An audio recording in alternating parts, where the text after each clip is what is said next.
to the Web3 Prof Podcast. All right, good morning and good afternoon, everyone. I'm here with Jacob Steeves, who is the co-founder of Bittensor. Thanks for being with me here today. Thanks for having. So, Jacob, let's get into first, how did you get into crypto? So I was in Vancouver. I was studying mathematics and computing at SFU. Students who fail UBC. So I mean, as a professor at UBC, I appreciate the commentary. I mean, it's kind of true. So I was doing mathematics and computing, and I graduated, and I was like, at that time, machine learning is a computational problem, right? So the production of AI, like in the field right now, everyone knows that these AI companies, they have an advantage because they have so much compute. Mm-hmm. Right? Like they spend millions and millions and millions and millions, billions of dollars on computation.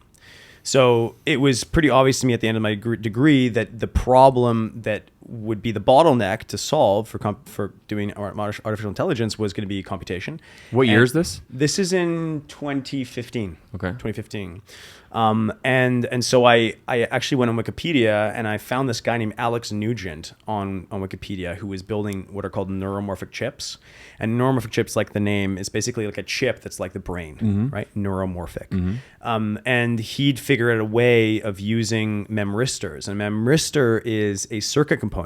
It's like an ohmmeter or a capacitor or a transistor. The thing about a memristor is that it's the capacitance can change. So the amount of like the flow of electricity can change the amount that goes through. And so because of that, it has sort of memory. You can like change the memristor and how much capacitance it has.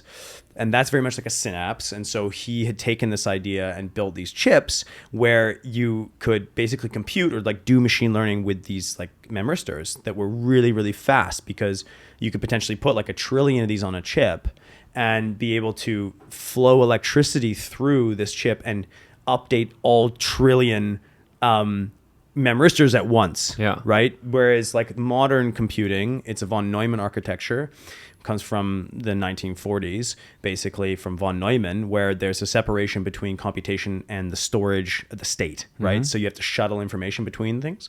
Whereas the brain, the state of the brain is in the brain at any particular time. Mm-hmm. And so he'd figured out how to do this with memristors, and I was obsessed with this idea. And he was a genius, and so I called him up and I was like, I want a job. And I'm like a young buck, just graduated from university. I love machine learning. I'm a mathematician. Like, give me a job. And he's like, I'll pay you like, well, I don't know if you're really smart, you know? Right. So I'll give you like an initial thing. Like, I want you to write an article on all of the like current AI toolkits. At that time, it was like Theano and like TensorFlow. TensorFlow had just come out in 2015. So at that time, it was like Theano, MATLAB, R. These are like APIs for making and training machine learning models. Okay. And so I wrote this article, and he paid me in Bitcoin. So that was like my first, I knew about crypto before that point in like 2014, 2013. Yeah. I'd heard of Bitcoin. My friend of mine had like 150 of them, and they were worth like 50 grand. And I was like, oh my God, you should sell right away. Right. Dude. Like this is like just take your winnings and like go on vacation. You know, it's funny how things are in hindsight. But why did you accept Bitcoin? Why did you accept that proposal? Because I wanted the job. Okay. You didn't care about the Bitcoin. Yeah, not yet. Yeah. And but you know, I really respected this guy. You know, he's a proper genius. So he had also started something called the DARPA Synapse program, which was a program where they took military like money from the United States and funded big corporations like IBM, Qualcomm, Intel to build their supercomputer chips, their neuromorphic chips. One of them was called True North, for instance. People know about this one. It wasn't a very successful program, but he was a big deal. And so I really wanted this job, and he started teaching me about Bitcoin. And so was that here in Vancouver? I was working here in Vancouver, but he was down in Santa Fe, New Mexico. Yeah. And so I was sort of like a contractor for DARPA. Like currently, there's some like conspiracy theories about this, like, oh, I'm like CIA or something like that. No, I was literally just an intern for a company that was contracting with DARPA. But is this on the internet that you're in the CIA? You look CIA-ish. You're like a... Thanks. You look tough. That's good. I'll take that. Maybe I'm just trying to deny. Yeah. Right. Like, it's all possible. But anyways, he taught me about Bitcoin, and I'm like, he really taught me, because like you actually need somebody to teach you Bitcoin. It is not easy to understand. Before this point, I thought it was crunching prime numbers. I remember going around telling people that I thought I understood how Bitcoin works. Like, oh yeah, we have to produce the next prime number, and that's how you mine a Bitcoin. I really thought that before I was taught, like, okay, so how does this thing work? Like, what's the game theory? Right? It's when you're dealing with like abstract mathematics and computational primitives plus game theory, and why does Bitcoin work is sort of like an amorphous argument about, what makes sense for participants. So he taught me, and I got very interested, and I started going downtown to the Decentralized meetups here in Vancouver, which were nascent at that point. Do you want to explain what Decentrol is? Yeah, sure. So Decentralized is like the coolest crypto hack space in the world. I've been to a lot of cities. I've been to the crypto scene in Korea, in New York, in San Francisco, in LA, in Germany. This particular hack space, it's literally a underground hack space where like you walk down this like staircase, red corridor into, and there's like a black door on the side of a wall that you can't quite see unless you know is there, and you have to knock like 3 times, and it's got Doge images everywhere and weird artwork, and you go downstairs, and this is like me the first time going to this place because I'd heard there was this Bitcoin meetup, and I show up, and you go around the corner, and there's all these really weird looking people, and they're doing like a talk on Bitcoin, and there's like the Pirate Party of Canada is there, like, of course, right? Yes. Like the head of the Rhinoceros Party. And these are political parties, just for clarity. Yes. Underground parties. And like kind of this punkish, kind of a punkish community, but also totally not placeable. Like that's the first thing that I think, authentic communities have. It's like, they're not a stereotype. You can't just be like, oh, they're left wing, they're right wing. Yeah. You know what I mean? Like they believe in Bitcoin. Yeah. Like that's all they care about. Yeah. And so I went down there and spoke to them, and they really pilled me on, the ideology of Bitcoin. Because at that point I understood it. Yeah. But like Bitcoin is not just a technology. It's not just a way of making money. It is a way of seeing all of human history. Right. It's a way of understanding the plight of man since the dawn of time, through the lens of economic insecurity and our inability to be free from dictators and tyrants. Yes. Right? It's like we have entered a new age of humanity where we're free to transact without a middleman. And up until this point, Roman emperors and Rothschild bankers and fiat currency centralized banks have been oppressing us and stealing our capital and our time and our money and enslaving us, and now we're free, and when you get that, you're like, oh my god, this is a religiously important moment for humanity. I liken the invention of Bitcoin to it's like almost a Jesus-like moment. Right. It's like 2,000 years ago, something happened. This guy he said some amazing stuff. He clicked into something, and humanity was never the same. Right? We went from the corrupt, tyranny of Rome into a golden age of enlightenment and compassion. Obviously there's the dark ages and stuff, but like that is like Bitcoin, right? And it's very similar, right? It's the story, like the anonymous founder and the white paper and the people that were involved in it. It's like it's very much like early Christ's days. I consider it that important. And so these people pilled me on this stuff. I went downstairs and I never became the same. I never really came. You went down a boy and you came up a man. Exactly. I went down and I never really left. And of course, like down there, it's quite interesting. The Central is like it's a motley crew.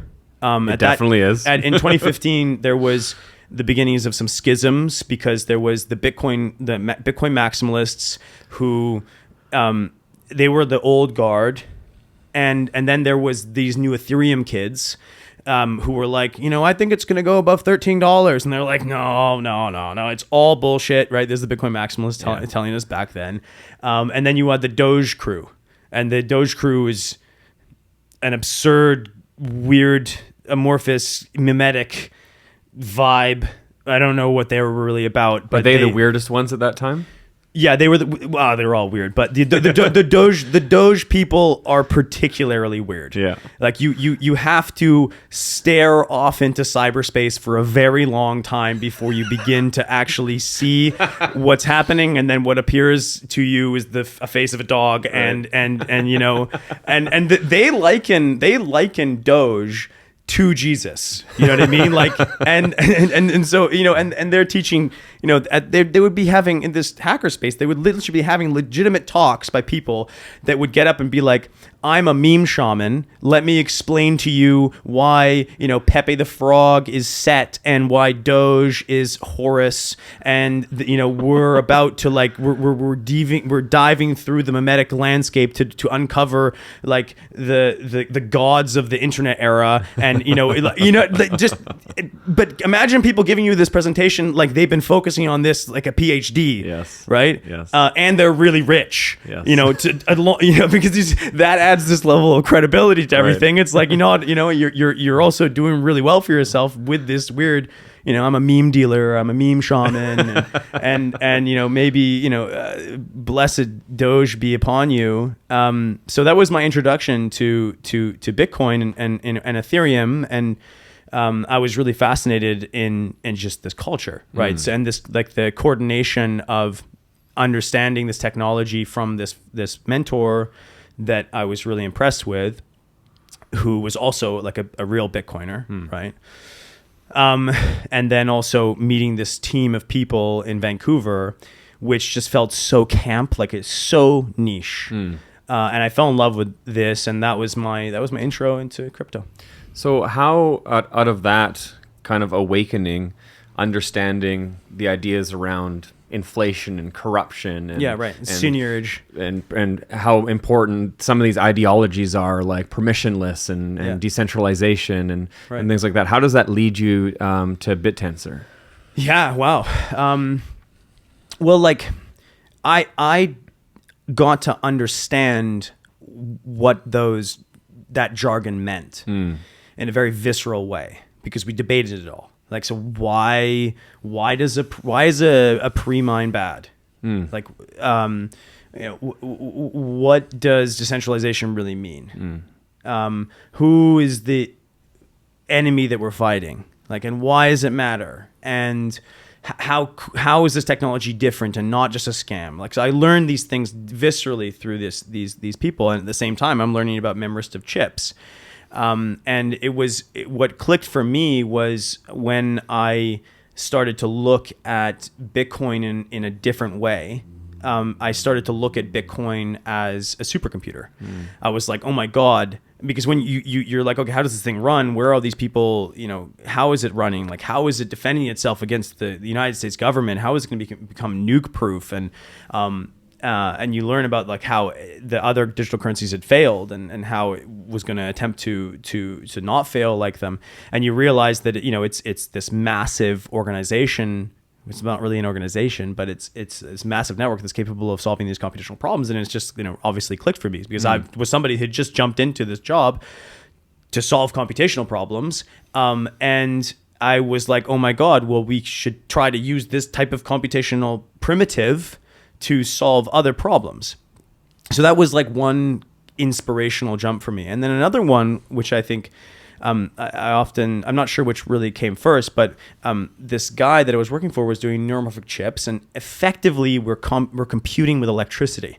So you're flowing the electricity through the chip, and the memristors are like adapting to the flow of electricity. And he was like obsessed with this idea of nature computing just by electricity flowing through things, because there's sort of like this quality to nature that it's framed, it's summed up as in like nature abhors a gradient of energy. Like, it always wants to dissipate stuff, and that can be used to actually create structure. Like that's all we are. We're just like thermodynamic machines that try to consume energy so that we can maintain our structure, and that's all a consequence of energy just dissipating all the time, you know. And it's this weird sort of physics nirvana that you can reach to understand how nature computes. And what clicked for me, I was like, okay, well, wow, we're doing like machine learning with energy dissipation. Like, what's humanity's most abstract form of energy is money. So we can do computation with money as well as electricity, right? And then we can actually compute on the scale of the globe, because now we can organize stuff using this new abstracted energy that we've created via Bitcoin. So it was both understanding that Bitcoin was the supercomputer and like that sort of intuition that got me really excited. And then I would say the third thing was also Ethereum was coming about, and it was very clear from Ethereum that there was more to explore in this space of cryptocurrency than just Bitcoin. And it was also clear that you could build stuff in this and not just only buy Bitcoin and mine Bitcoin, but you could actually start building these smart contracts and you know, do the DAO, and people were, you know, losing money from that. But there was a lot of stuff that was being built. It was super amazing. And I was just like, okay, I'm like obsessed. So I started working on this in my spare time at this job, to the point where my boss was kind of like, you know, what are you doing? Like he maybe sensed that I was sort of not really interested, because I'd kind of fallen out of love for what I was working on, and he actually fired me, or I quit, or it ended, and I was like, I'm gonna focus on this thing. This was like early 2016, and I was like, I am going to do Bitcoin mining for AI. Yeah. And so that's how it all sort of started for me as an idea, you know, in like the midst of these decentralized people that were really weird, and then this company that I just been fired from. And can you explain in simple terms what is Bittensor? Yeah, well, it came a long way from there. Okay. Like these nascent ideas. Yes. Let's bring Bitcoin mining to AI. Let's compute with digital currency. I knew nothing, right? I'd done a degree in computer science and mathematics, but I was not a seasoned engineer, and I didn't really know how to do this at all. And you know, after this, I ended up going to Google, because after working on it for like 4 months by myself, you know, and also at Decentralization, I kind of gave up, because it's a really hard problem to do, and I don't think I'd really even understood what I was trying to do. You know, I don't know. As you go through life, you become to understand it more. But basically, what we eventually invented was, we took like Bitcoin and we broke it apart. We said Bitcoin is basically, you know, proof of work. The miners do stuff, and then there's some validation of the work that they do, and then there's a reward mechanism that pays the miners for doing the work, right? Like that's Bitcoin style mining primitives, and you need these three things. You need the reward, you need the mining work, and you need the validation in the middle, right? And so if we wanted to do AI problems, we'd need like some work that was good for AI, like producing embeddings or something, like a way to validate that the work was being done properly, and then a way of distributing the reward for that, right? So like basically blockchain and some mining primitive. And so years later, like I finally figured out how to do this, and what we did is, we thought, okay, well, how can we validate machine learning things? And machine learning things are way different than transactions and block hashes, because in Bitcoin, a transaction is cryptographically signed by, you know, your private key, and then you can verify it using the public key, and that's like a binary outcome, right? So it's really easy to verify a transaction, and also a hash is, you know, instantaneous to check, right? And so well, not instantaneous, but it's very easy to check. It's very hard to find the solution, but it's also binary outcome. And with machine learning, the machine learning realm, if we wanted to solve machine learning problems, we needed to think about how we could validate things that were very high dimensional. So like in machine learning, like we compute with tensors, which are big like arrays of numbers that have floating point numbers. So like you know, maybe 10,000 or 10 trillion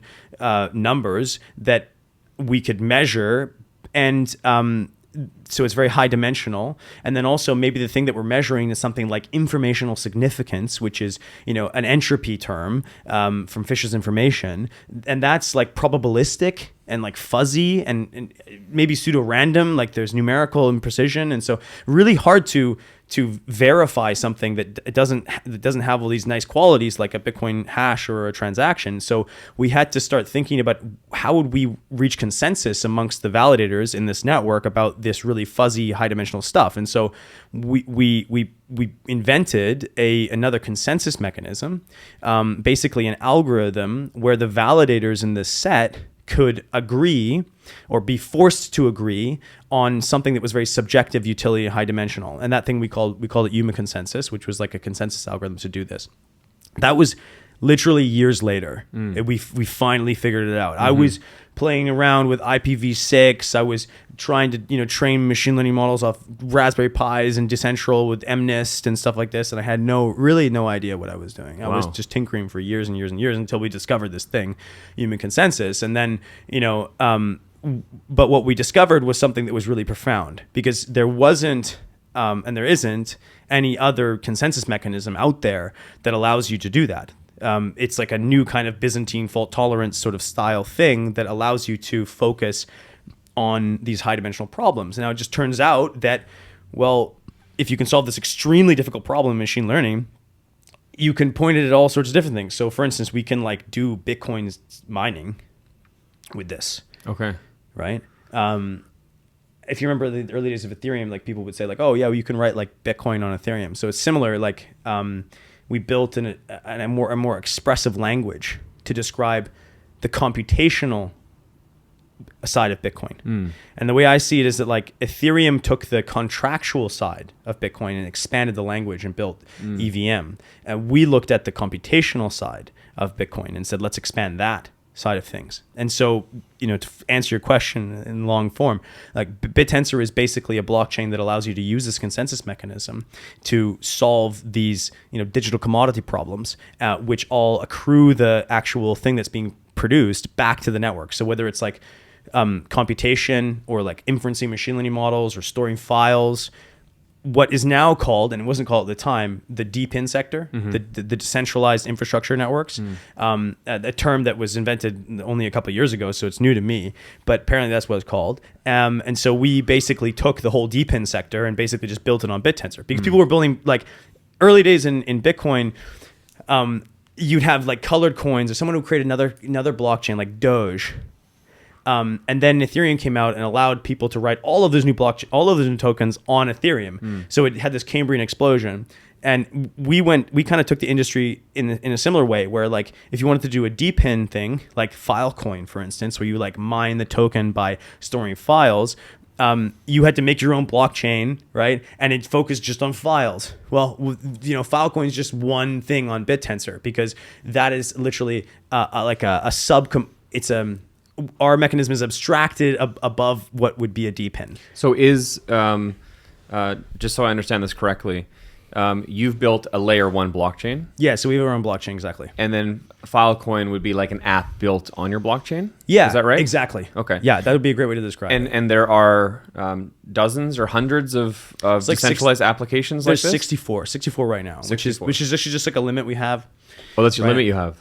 Okay. I mean, it's not the limit. Yeah. It's in the sense that we can't have more, but we basically, when we started making more of them, we wanted to kind of constrain the complexity of the design and also like learn the art, because I can speak at length about, as you can imagine, I can speak at length about the how difficult it is to actually build DePIN things that work properly. Right.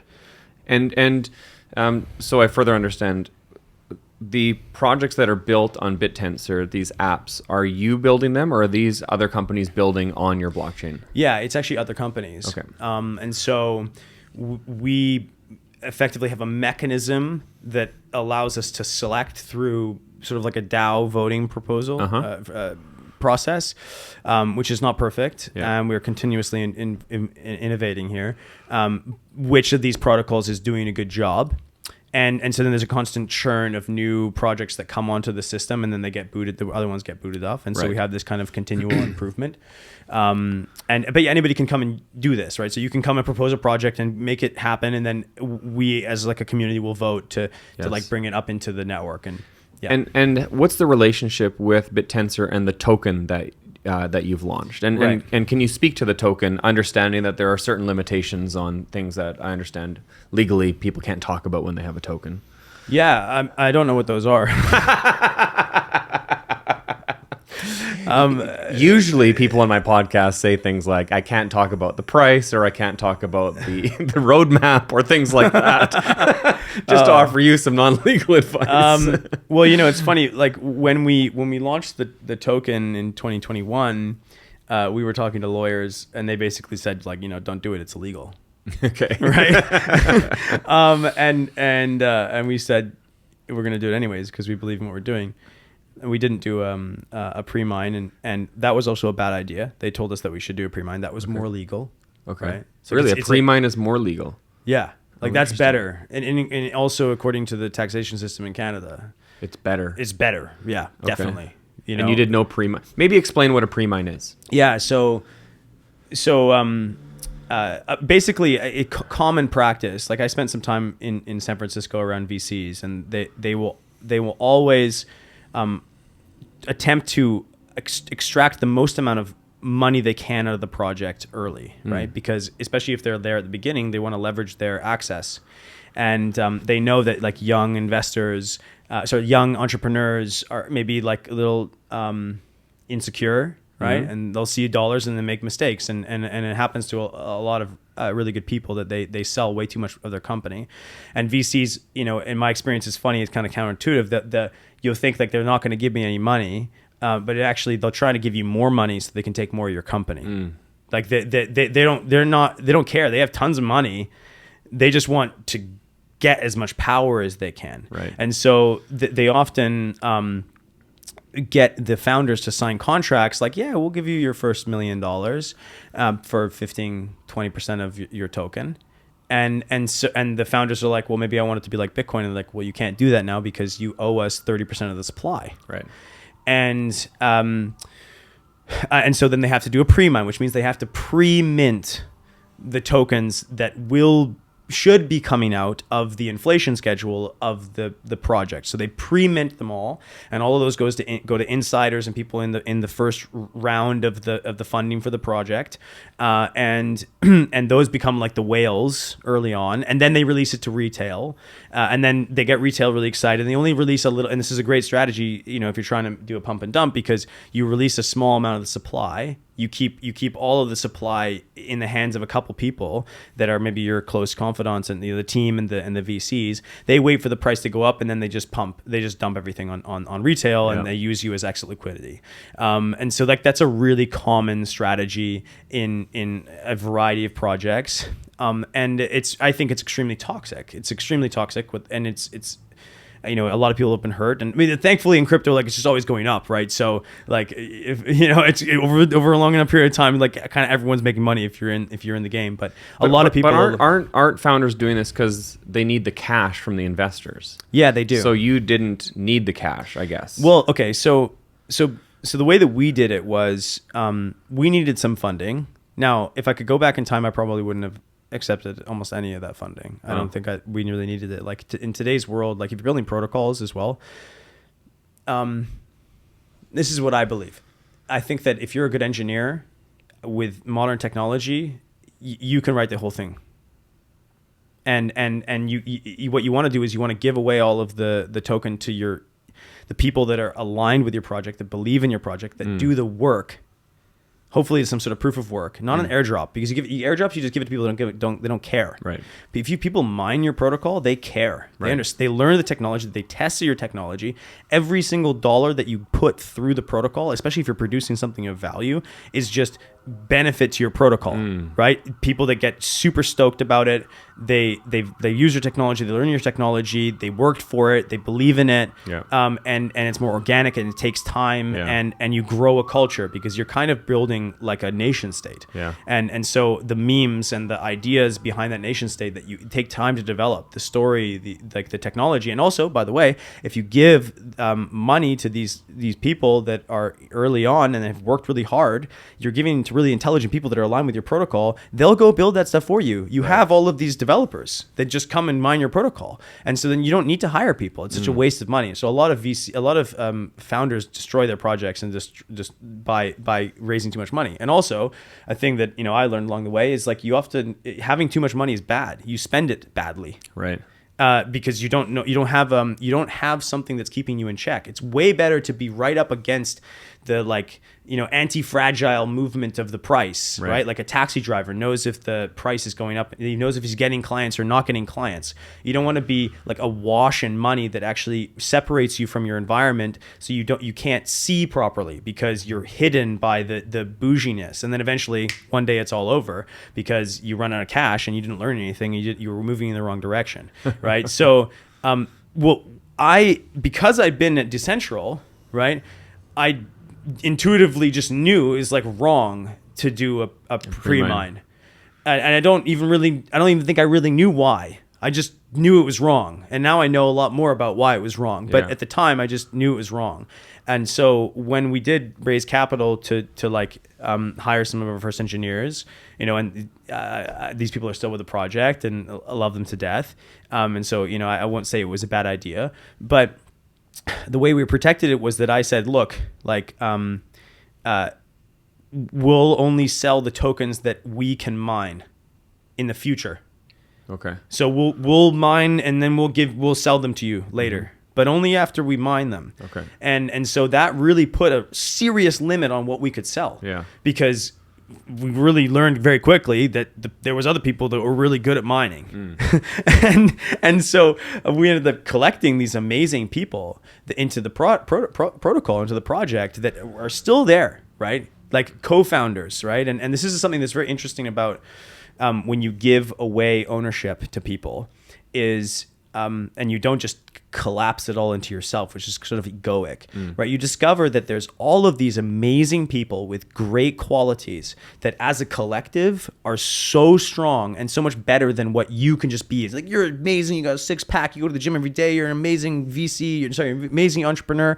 You're not as good as your community, right? Like there's nothing more powerful than like a really large aligned group of people, all the way down to like the weird degens in crypto spaces around the globe that, are just smoking weed, who knows, they'll be valuable if you can get them aligned. And so because we didn't do a pre-mine, we got all these amazing people into our community. And now like Bittensor, I'm kind of like a CEO-ish founder. I'm an important person, but I'm not the only person. Like we're a collective of 100 CEOs. And each of them is running their own part of this massive protocol, and that's what makes it really effective and really efficient. What does it feel like to launch a protocol like this, and look back at the journey and look at the market cap at like $4 billion and think like, wow, like me and my friends and my community created a movement like this? It's significant. What does it feel like? You know what? People have also asked me similar questions like, did you ever think you will be here or whatever? And if I think about it, I actually never thought more than like exactly what I was doing at that moment in time. Right. You were entrenched.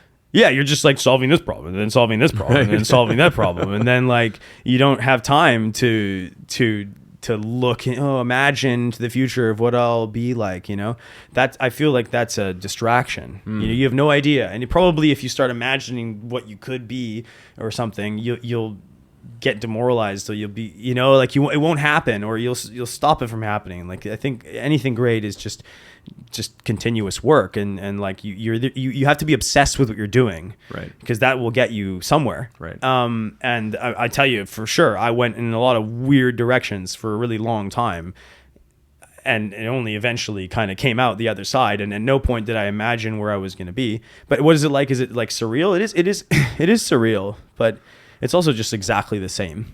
Okay. As has always been. Was there a point when you were working on the project where you thought, okay, like as we commonly say in crypto, like we're going to make it, like this is actually going to work? When we, yeah, it's a good story actually. So we were like hammering away at the Open Tensor Foundation, which is a foundation we invented. We started not for profit in Canada that would help us like hire developers to sustain the protocol. Mm-hmm.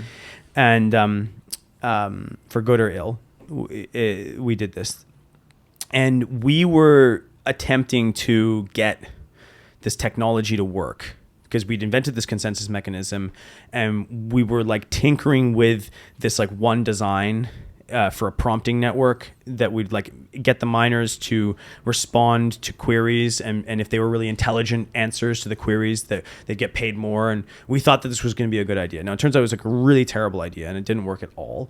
But we like spent like 6 months basically failing this, to the point where there was sort of a massive blow up in the community because one person just took the entire network over. Like we built the incentive design incorrect, right? And this person was just better than us, right? And really, like, just quite literally smarter than us, and called our bullshit and was like, I can win entirely 100%.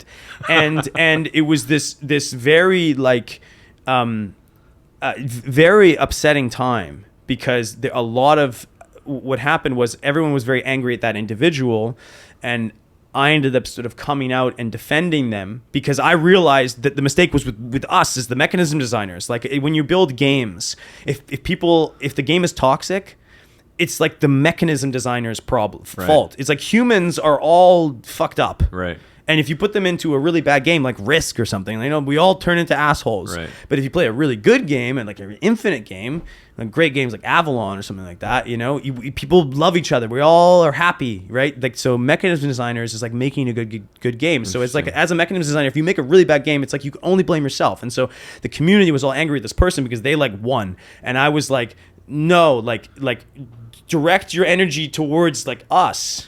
And so they did, and in part, but they were also angry at him. It was like very toxic, and I ended up going undercover in my own Discord and sort of like disappearing. I was like, I can't handle this anymore, so I was like hanging out in my community, but like undercover. Yeah. And like under a different name. Yeah, under a pseudonym, you know. I was like, I realized, and this is how perspective really changes things. I'm like, wow, these guys at Open Tensor Foundation really fucking suck. They're really not very good. Why can't I do this? Why can't I do this? I'm smarter than them. And which is funny because I was them. But right. But it was like a moment, like a eureka moment, because I was like, oh my God, wow, why are we the ones doing this? We should let other people do this. We should make it so everybody can do this. And so we basically like opened up the protocol so that everybody could become a protocol designer in the network instead of us just like tinkering. Mm-hmm. And then the network just exploded. And there was like this, you know, for me, I've learned so much from that experience. I think it's like an absolute truth that like you're not that special. Right? You're not that smart. Right. Like the thing that's smarter than you is the game that it just attracts more smart people to it. Right. Like that will always be better than the smartest person. Like the competition, and like that is obviously what we're doing in the first place.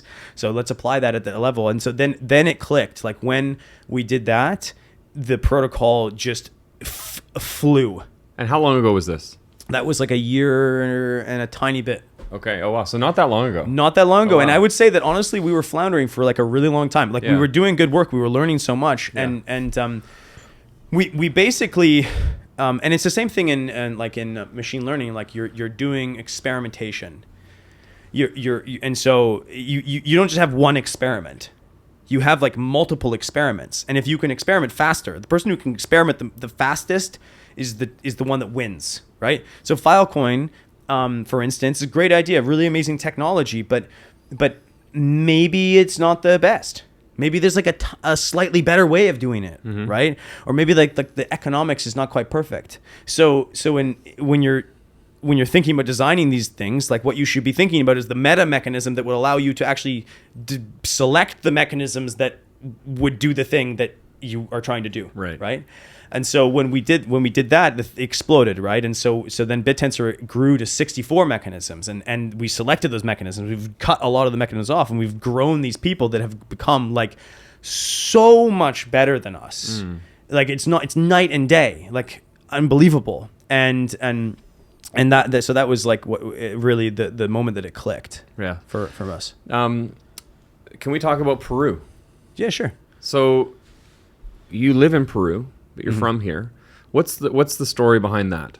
Because that's not. I mean, it's common that tech founders go to interesting places, but I don't know that Peru is often on the list. No. Especially the remote areas of Peru. Why didn't you go to the Cayman or Dubai or the places that everybody else goes to? That's a good question. I mean, I think that, like, hearkening back to the philosophy underlying this movement of decentralization and Bitcoin, it for me is one of the ideas is that we don't all need to be in cities, and we only went to cities because of like factories in the Industrial Revolution, and then we stayed because of centralization. Right, like there's centralizing effects to our monetary system, right? Where like we all, if we want to make a lot of money, you got to go to New York, right? You got to work on a hedge fund and Wall Street because of the Cantillon effect, right? Like that's where they print the money, so you got to get closer to the money printer, and so that creates this centralization. Whereas we've fixed that now, and we live in a world where there's like it's protocol based. And the money is all coming from Bitcoin, which is everywhere, and so we don't need to live in cities, and we can go to the like extremities of the world, and the quality of life is like a lot better. And Vancouver is amazing town. Like the quality of life in Vancouver is probably like one of the best in the world. But I argue that it's actually way better to live in a small town with a community of people that you all know and that you have an effect over, that you can contribute to. Like that's where humans are actually from. Like that's what we yearn for. Cities are like an aberration of, and there's separation, and no one's talking to each other, and no one says, and everyone's on their phone, and like it's so impersonal, and it's these are city problems because humans have been taken away from their natural way of life, which is, I would say, described like more tribe-like, more community-like, and forced into factories, which have become, corporations. But we don't need to live like that anymore. Like remote work, baby. Like I argue that over time, remote work will be more efficient than working in an office because you can actually just communicate with more people and faster and different async technologies. And so, when I went to Peru the first time, and started working on Bittensor, I just was like, I fell in love with it. I was like, this is not only aligns with my politics, but it aligns with what I want from my life. And it's like it's a very beautiful place, and it's sad because these countries that are in like the southern hemisphere, we take for granted that because of the financial system that we invented for ourselves, we actually impoverish a lot of the world as a consequence of our privilege at being at the center of the financial world, right? So because we have the world reserve currency, and that's the United States, and that's our neighbor, and they privilege us, and they make it really good for us. They print the dollars, and the Cantillon effect makes us richer. We're like way richer than we should be. And if we're richer, everything's relative. If we're like unduly rich, it's because somebody else is unduly poor. Right. And so, I wanted to be like out there where I'm close to people that are not as privileged. And also the quality of life is amazing. And I liked ayahuasca. And I liked like, is ayahuasca that important that it was like, you were like, I want to live in an environment where that's readily available? Like, can you not import ayahuasca or is it illegal? It is illegal. It is illegal. But It's just part of the culture. It was part of the culture. That's why I went there. I went there Yeah. to drink ayahuasca, and I was fascinated by that. And I think that the Western world desperately needs a bit of a spiritual awakening, and a lot of people get that from that medicine, Right. because it kind of blows your mind, Right. and a lot of people need their mind blown, Right. Because we're sort of like we live in. Oh gosh, I can talk at length about ayahuasca, man. Can you just quickly explain for those who are unfamiliar with what is ayahuasca? Yeah. So, how can I explain this properly? It's like being asked to explain Okay, Bitcoin. It's like Yeah. It's Well, been it's so fun. I life mean, changing for you. It's maybe it sometimes will hard be to- interesting for people to hear an explanation from somebody that did mathematics and like computer science and grew up as an atheist and like, Right. And so like, how do I? And I always think abstractly about things. Like, so how do I understand it? And I think this is the way I understand it. So, humans see a band of the visual domain, right? So we only see like some frequencies, whereas like a shrimp actually sees like ultraviolet. Okay. But one of the questions would be like, why don't we see ultraviolet? Mm-hmm. Right? Just more information, right? Great. Yeah. I want to be able to see it. Maybe you look, different, Right. right? And I can see your skin color or something. And the reason is because it's too much for our brain to handle. Okay. Right? Like we don't need that to survive in the world of like, throwing spears and throwing rocks and killing mammoths and stuff and finding berries that don't kill us. We don't need to see the ultraviolet.